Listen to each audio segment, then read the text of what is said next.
Sri Lanka kehilangan pelabuhan. Jebakan utang China atau propaganda Barat. Katanya China menjebak Sri Lanka lewat proyek Belt and Road dan utang. Pelabuhan disita, negara bangkrut, rakyat menderita. Tapi tunggu dulu. Kalau baca datanya, isu jebakan utang China itu ternyata cuma propaganda Barat.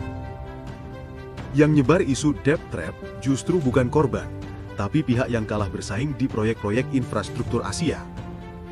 Isu ini pertama kali muncul dari laporan think tank Barat tahun 2018, lalu diulang-ulang oleh media besar kayak BBC, CNN, sampai di New York Times.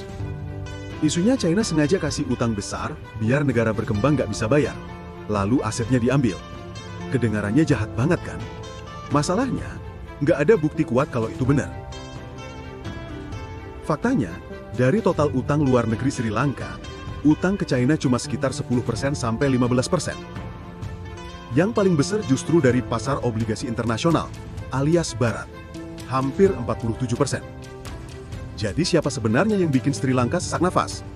China atau dari pinjaman Barat?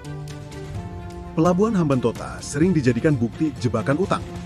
Katanya disita oleh China.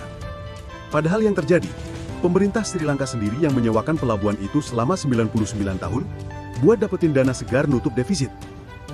Dan lucunya, dana hasil sewa itu dipakai buat bayar utang ke investor Barat. Ironi kelas dunia, sewakan pelabuhan ke China buat bayar hutang ke pinjaman blok Barat. Tapi China dituduh dengan sita aset dan jebakan utang. Jadi pelabuhan Sri Lanka dikelola China, itu bukan karena gagal bayar ke China, justru untuk bayar beban utang ke blok Barat. China nggak pakai pola pinjaman kayak IMF, nggak maksa privatisasi, nggak maksa ubah kebijakan fiskal.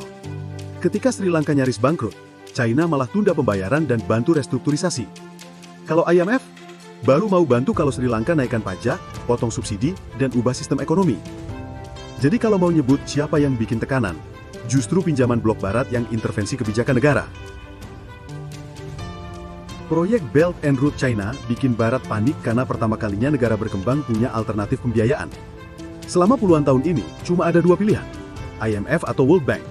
Sekarang ada China, yang nggak minta reformasi politik, nggak suruh liberalisasi ekonomi, tapi kasih duit buat bangun jalan, rel, dan pelabuhan. Makanya, biar nggak kehilangan pengaruh, mereka ciptakan narasi, China menjebak negara berkembang. China nggak maksa, tapi kalau negara penerima korup dan salah urus, ya tetap bisa tenggelam.